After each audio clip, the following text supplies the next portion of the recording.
Hi, my name's Levi Lewis. And my name's Michael Wegerson, and today for our 304 lab we will be showing you nodal and mesh currents. For this project, our circuit looks like this. We have two voltage sources, a 5 volt and a 15 volt, which goes into a cluster of 5 resistors. Now on both ends here we have a 5.1k ohm resistor. In the middle we have an 820 ohm resistor. On this far end we have a 1.5k ohm resistor, and here we have a 12k ohm resistor. Alright, but more on that later. Right now we're going to go over to some theory behind nodal and mesh currents. Alright, now we're going to talk about node voltage, which is a modified KCL, or Kirchhoff's current law. Now, you may be wondering what it's modified with. And the answer to that is, it's modified using Ohm's law. Okay, so in our circuit, I have labeled the essential nodes, which you need to do in order to do node voltage. I have labeled them V1, V2, and V3. And since there is a voltage source between V1 and the ground, you can label it as equaling that voltage source. And you can do the same for V3. Now, as you may notice, V2 is a little harder to find, which we will end up using the equation in order to find the node voltage, which is shown by the first line. And that's simply using the voltages and the resistors, which simplifies to this red line. And this is simply just pulling the unknown variable out of the fraction, which makes it easier to solve. That, of course, can be simplified further down to the third or orange line. And that's just grouping numbers of like terms and moving everything else to the other side, which can be simplified down to the fourth line, which is just two numbers divided. Now, when you solve this, you get V2 is equal to 2.327 volts, which we verified experimentally and will show you in a short while.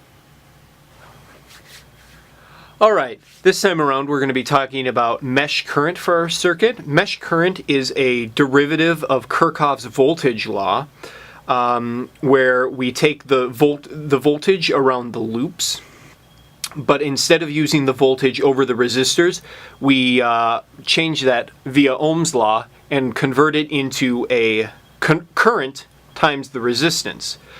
So in our circuit here we're going to have 4 different loops labeled I1 through I4.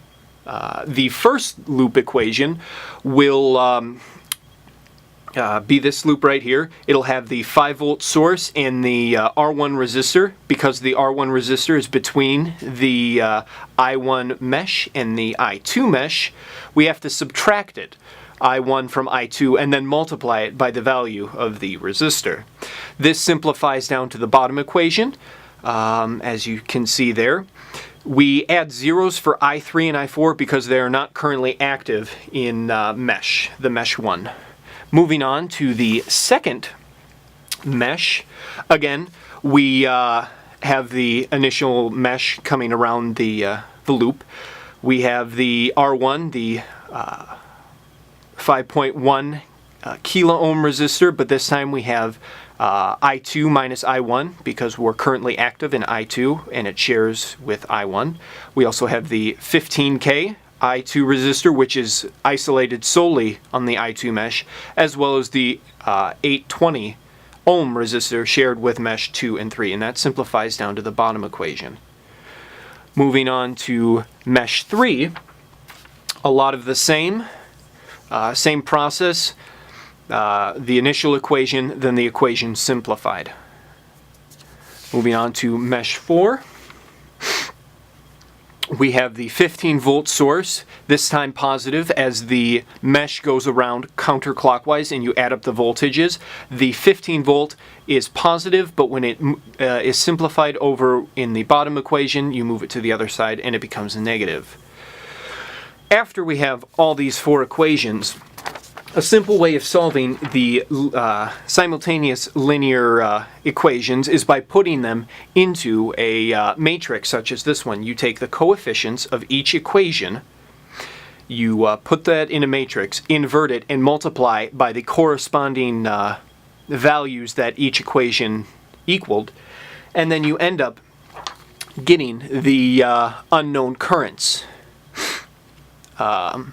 The negative values in I3 and I4 correlate with the rotation, the counterclockwise being, or the current flowing counterclockwise instead of clockwise, as demonstrated within this diagram. The matrices can easily be done by hand if you have a lot of time, or programs such as MATLAB or LabVIEW can be used to simplify this process, which we will show right now. Alright, now we're going to set up the LabVIEW matrix multiplier. First we're going to want to go over to Modern here, Matrix and Arrays, and then we want Real Matrix. Select that over there. Right click over here. This step isn't necessary, but just for simplicity, we're going to change it to constant. We'll extend it over. We're going to need 4 windows. We're going to make these windows a bit wider. Maybe not. There we go. Shrink it down to 4 wide, as we'll have 4 constants per equation, 4 coefficients per equation, and then 4 equations. Duplicate that. And shrink it down so it's only 1 column. Then we're going to want to go in the block diagram over to Mathematics, Linear Algebra, Inverse Matrix. Right click on Inverse Matrix for the Linear Algebra palette. Get the multiplication. And then finally, just for convenience sake, we are going to go into Numeric Multiply. Now we hook all these up. We hook the 4x4 matrix to the inverse, and then to the multiply, and multiply it with matrix B. Put it into the multiply. Multiply, we're going to create a constant and set that constant to 1000. This will help with the results, as they will be very small, so we'll just change the results right into milliamps. And we set an indicator. And then you plug in your values.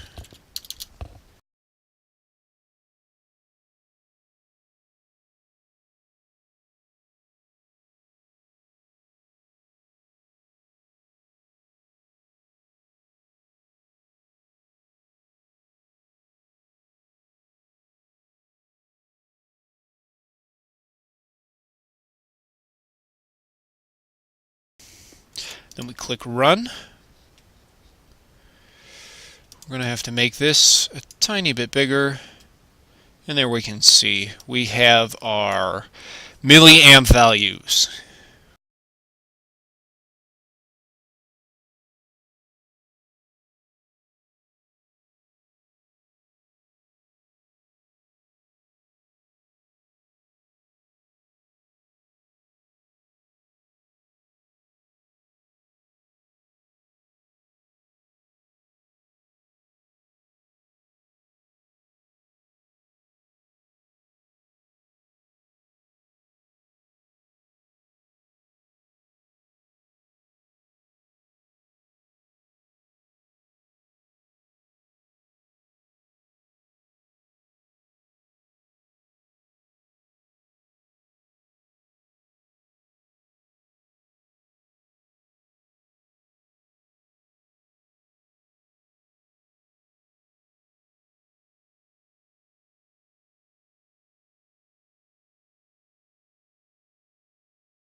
Alright guys, now we've showed you the long way of doing things.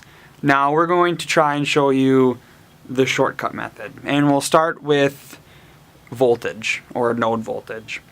Now in the circuit we see that V1 is 5 volts and V3 is 15 volts because there's a voltage source between it and the ground. Now V2, we did that long equation, and I mean, it wasn't that bad, but the shortcut is V2 is simply the voltage across R2,